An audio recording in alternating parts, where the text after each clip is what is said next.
Beautiful souls. There is a quiet conversation happening inside you. It is a conversation many men of our age feel, but few speak of. It is a stirring, a restlessness that follows you through the day. You might feel it in the early morning hours, before the world wakes up. Or perhaps it finds you late at night, in the glow of a screen. This feeling is a form of energy. It is a powerful, raw, and fundamental force. For much of our lives, we have been told to ignore it, to suppress it, or worse, to indulge it without thought. We call it by many names: desire, lust, a longing for something more. But what if we have misunderstood this energy all along? What if it is not a weakness to be managed, but a strength to be harnessed? This energy is the very same force that drives creation. It is the engine that builds empires. It composes symphonies. It paints masterpieces. It is the life force itself, pulsing within you, seeking an outlet. When we were younger, this energy was a storm. It was chaotic. It was demanding. It often led us down paths of fleeting pleasure and regret. We spent it freely, not knowing its true value. Now, with the wisdom of years, we have an opportunity. We can see this energy for what it truly is.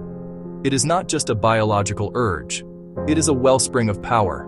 It is the raw material from which we can build a life of purpose, meaning, lasting impact.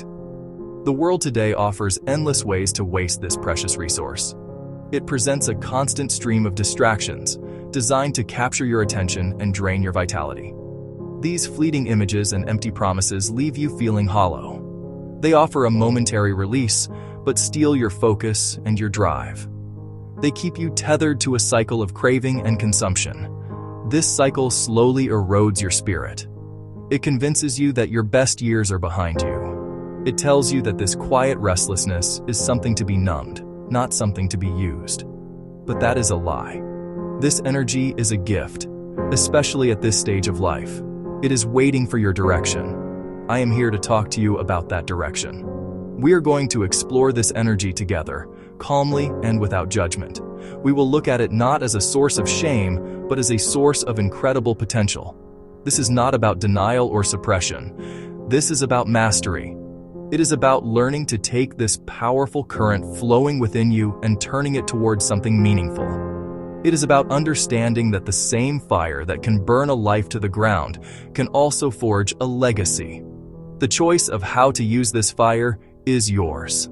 And it is a choice you can begin to make today, right now, with intention and with clarity. For many men, the second half of life feels like an unmarked trail.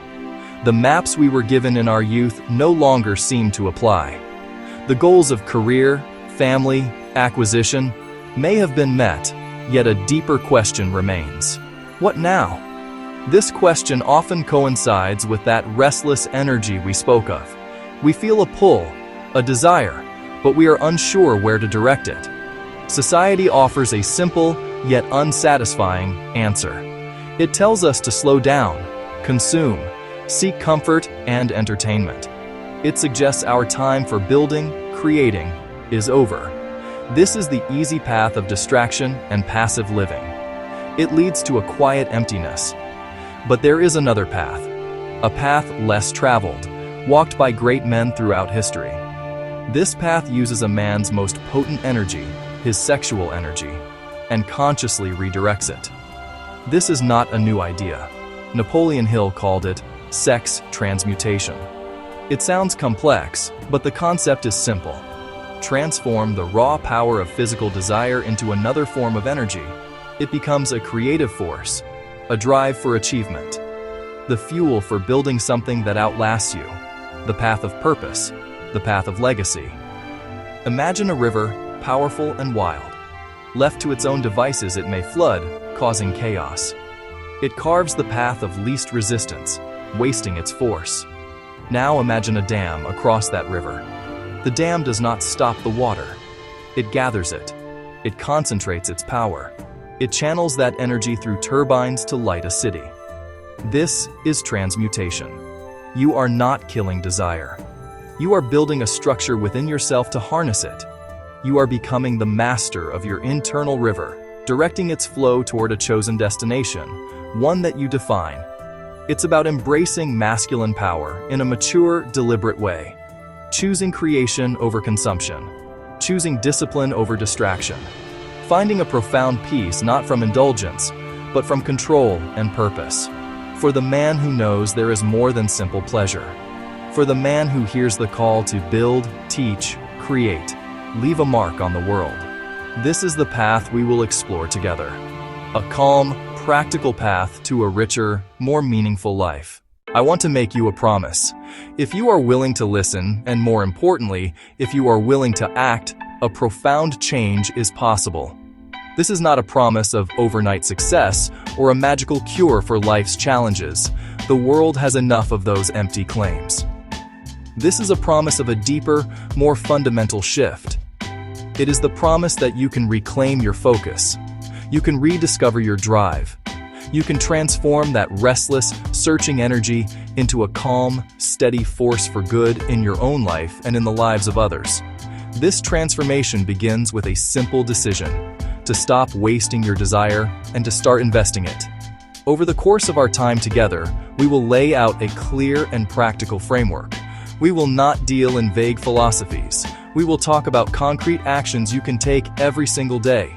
We will discuss how to build routines that gather your energy instead of scattering it. We will explore how to turn away from the hollow allure of digital distractions and turn toward the fulfilling work of your hands and mind. This is about building a legacy in the real, tangible world. A legacy can be a thriving business, a restored relationship with your family, a piece of art, a garden.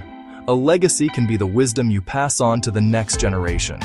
The path is one of quiet strength. It requires honesty with yourself. It requires looking at where your energy is currently going. Is it being spent on things that build you up or on things that tear you down? Is it being invested in your future or is it being given away for moments of fleeting stimulation? Answering these questions is the first step. The next steps involve learning the tools of discipline and redirection. These are not tools of punishment, but tools of freedom. They free you from the grip of impulse and allow you to become the deliberate creator of your life. They bring a sense of peace that instant gratification can never offer. So I invite you to join me on this journey. Set aside the noise of the world for a little while. Give yourself this time to reflect and to consider a different way of living. This is your life, and the energy that fuels it is your own. You have reached an age of wisdom and experience. Now is the time to combine that wisdom with the powerful, creative energy that still burns within you. Let us learn how to channel it. Let us learn how to build with it. Let us begin the work of creating a legacy that matters. The journey starts now, with a single, conscious breath and the will to begin. Desire is as natural as breathing. It is a fundamental part of our human experience, a spark that has driven mankind since the dawn of time. It is not something to be feared or ashamed of. It is simply a signal, an inner calling for something more. However, in our modern world, we have been taught to see this powerful force through a very narrow lens. We often confuse desire with its most raw and demanding form, craving. This is the first face of desire. It is impulsive. It is impatient. It seeks immediate satisfaction. It is the urge that pulls you toward a screen late at night, a fleeting pleasure, a thoughtless indulgence. This face of desire is a consumer. It takes your energy and gives very little of lasting value in return. But there is another face of desire, one that is often overlooked. This is its creative expression. This is the desire that yearns not just to consume, but to build, to shape, to improve, to contribute. It is the same underlying energy, but it is pointed in a different direction. Think of the artist who feels a deep longing and instead of seeking a simple release, pours that intensity onto a canvas. Think of the entrepreneur who sees a problem in the world and feels a burning need to solve it, channeling his restlessness into building a solution. This is creative energy. It does not seek to merely quiet the feeling. It seeks to use the feeling as fuel. It is the difference between a spark that quickly burns out and a fire that is carefully tended to provide warmth and light for a long time. The great challenge for a man in his second act of life is to learn to distinguish between these two faces. It is to recognize the pull of simple craving for what it is, a temporary fix that often leaves you feeling emptier than before. And it is to learn to nurture the stirrings of creative desire, to give that energy a worthy goal. It is about understanding their effects on your life. One scatters your power, leaving you weak and unfocused. The other gathers your power, making you focused, potent, and capable of building things that matter. The journey begins with this simple recognition. You have a choice in how you respond to the energy that rises within you. At our age, we have the wisdom to see this choice clearly. We have lived long enough to know the bitter taste of regret that follows wasted time and squandered energy. Now is the time to apply that wisdom. When you feel that familiar stirring, that restless longing, you can pause. You can ask yourself a simple question. Will I feed the craving, or will I fuel the creation? This single question, asked consistently, has the power to change the entire direction of your life. It is the first step in moving from a man who is acted upon by his desires to a man who acts with his desire. It is the first step toward mastery. To truly understand this energy, we must look at it simply. Think of it as a great river flowing through you. This is your life force. In your youth, this river was a raging flood. It was powerful, chaotic, almost impossible to control. Its currents took you to many places, some wonderful, some dangerous. It was an adventure, but one where the river was in charge, not you. It serves its natural purpose, but it often leaves a trail of debris, wasted opportunities, broken connections, a sense of being swept along rather than steering. Now, as a man over 50, the nature of that river has changed. The flood has subsided. The water still flows, but it is deeper and steadier. This is a tremendous advantage. A calm, deep river is far more powerful for purposeful work than a chaotic flood. It has been refined by decades of experience, by love, by loss, by success, by failure.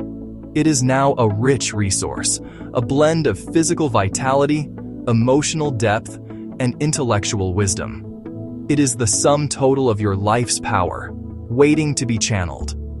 The world, however, wants you to believe this river is drying up.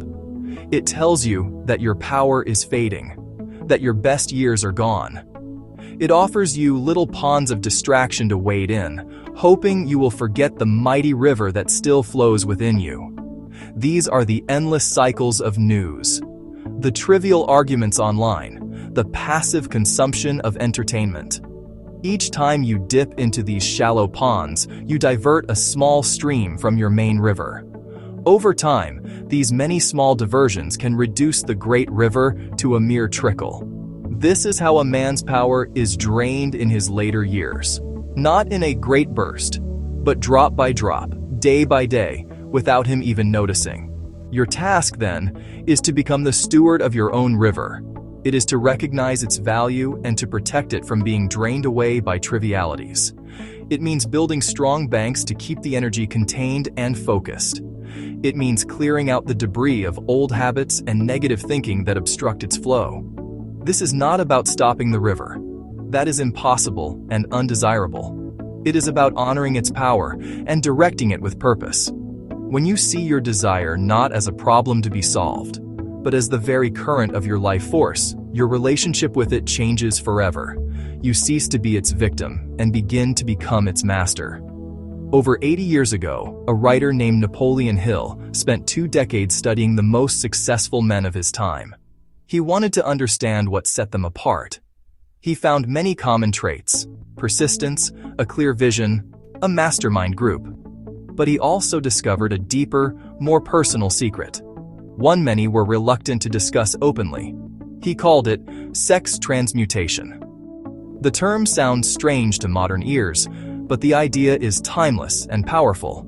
The discovery: the most potent energy a man has can be redirected from purely physical expression into channels of creative and productive effort. In simple terms, the drive for sexual expression is the most intense desire.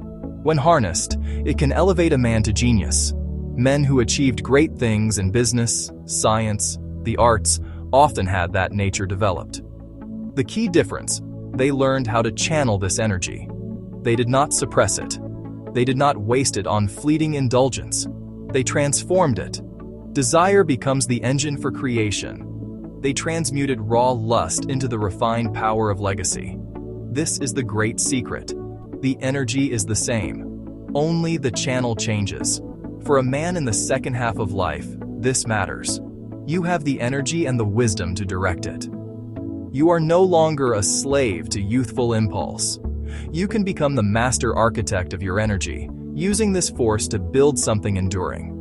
It is the key to unlocking focus and creativity you may not have felt for years. The way you begin your day sets the course for everything that follows. If you begin in chaos, you will live in chaos.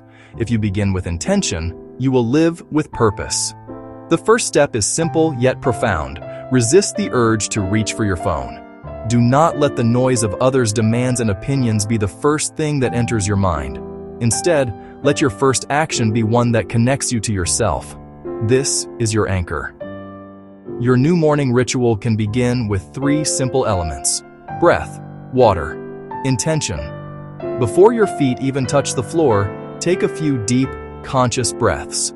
Next, drink a full glass of water. After breath and water comes intention. Take just 5 minutes to write down your thoughts. What are you grateful for? What is the single most important thing you want to accomplish today? Write down the man you intend to be today. This is not a to-do list. It is a mission statement for the next 16 hours. This morning anchor is your first act of discipline. It is your first victory of the day. It allows you to walk into the day not as a victim of circumstance, but as the deliberate architect of your life. It starts here, in the quiet moments of the dawn, with a breath, a glass of water, and a clear intention. Your body is not just a vehicle to carry your brain around. It is an integral part of your energetic system. To reclaim your energy, you must engage your body in deliberate, purposeful movement. A simple walk is one of the most powerful tools a man possesses. A brisk 30-minute walk each day allows your mind to wander productively. It solves problems. It generates ideas. It breaks the spell of the digital screen. Beyond simple movement, consider dedicating time to a focused craft or a deliberate practice. Woodworking, gardening, learning a musical instrument. When you engage in a craft, you are forced to be present. Your mind cannot wander to trivial worries when your hands are guiding a chisel. This type of work channels your restless energy into a tangible outcome. Practice the art of deep work. Set aside blocks of time, 60 to 90 minutes, where you eliminate all distractions. Just you and the task at hand. The body and mind are connected. By giving your body purposeful things to do, you give your mind a clear channel to follow. These practices take the raw, scattered energy of desire and give it a productive, physical form. They ground you. They make you more effective. And they provide a profound sense of accomplishment that comes from using your physical and mental powers in harmony toward a worthy goal. One of the most tragic costs of wasted desire is the damage it does to our most important relationships. We bring a hollowed-out version of ourselves to our families. Reclaiming your energy means learning to offer them the most precious gift you have, your full, undivided presence. When you are with your family, be with your family. Put the phone away, turn off the television, look into the eyes of the person you are speaking with. Listen not just to their words, but to the feelings behind them. Ask questions. Be curious about their lives. Your life experience is a treasure. The wisdom you have gained, this is a legacy you can pass on through conversation. Practice becoming a mentor to your own family. Share your stories. Listen to their struggles. Offer guidance, not commands. This channels your energy into building the next generation, a legacy of wisdom and love. Your family does not need more money or more things. They need more of you. By channeling your focus and presence toward them, you are investing your most precious resource in the one thing that will truly last: the love and strength of your family. We have traveled a significant distance together on this quiet, reflective journey. We began with a shared and often unspoken feeling, a restlessness. We identified this feeling not as a weakness, but as a powerful, potent energy. We acknowledged how the modern world seeks to siphon off this precious resource. We explored the great secret of Napoleon Hill. We then laid out the daily habits required to build the dam and direct the river. We anchored our mornings in intention, moved our bodies with purpose, and fasted from the digital noise. With our energy gathered, we turned our gaze toward the horizon and defined our legacy. We faced the fears that inevitably arise, and we found the courage to act in spite of them. This path is a complete transformation of a man's second half.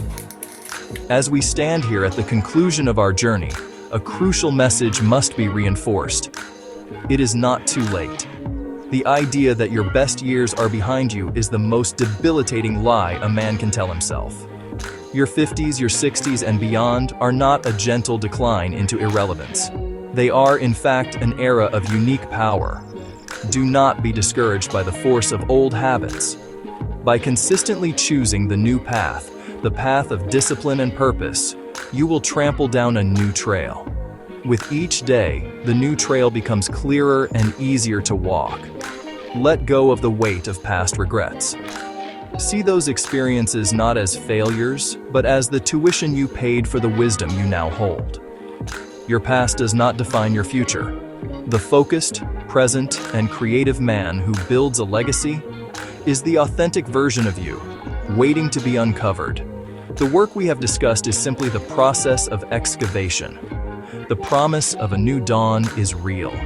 It awaits your choice to step into its light. To make this entire conversation real, you must begin. Not tomorrow, but today. I want you to make a simple, quiet pledge to yourself right now. A commitment to 3 small, achievable actions. Everything we have discussed boils down to a single, fundamental choice. It is the choice between 2 opposing forces. It is the choice between wasting your desire and building your legacy. Choose peace.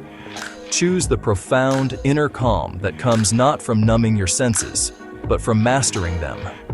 Choose purpose. Choose to stand for something. Your purpose is your rudder. It is the why that will allow you to endure anyhow. Finally, choose posterity. Choose to live in such a way that future generations will be better for it. This is the final, most noble transmutation of desire, to turn your personal life force into a gift for the future. The choice is yours. Stop wasting this precious energy. Gather it, direct it, build with it. Leave something real behind. Your greatest work begins now.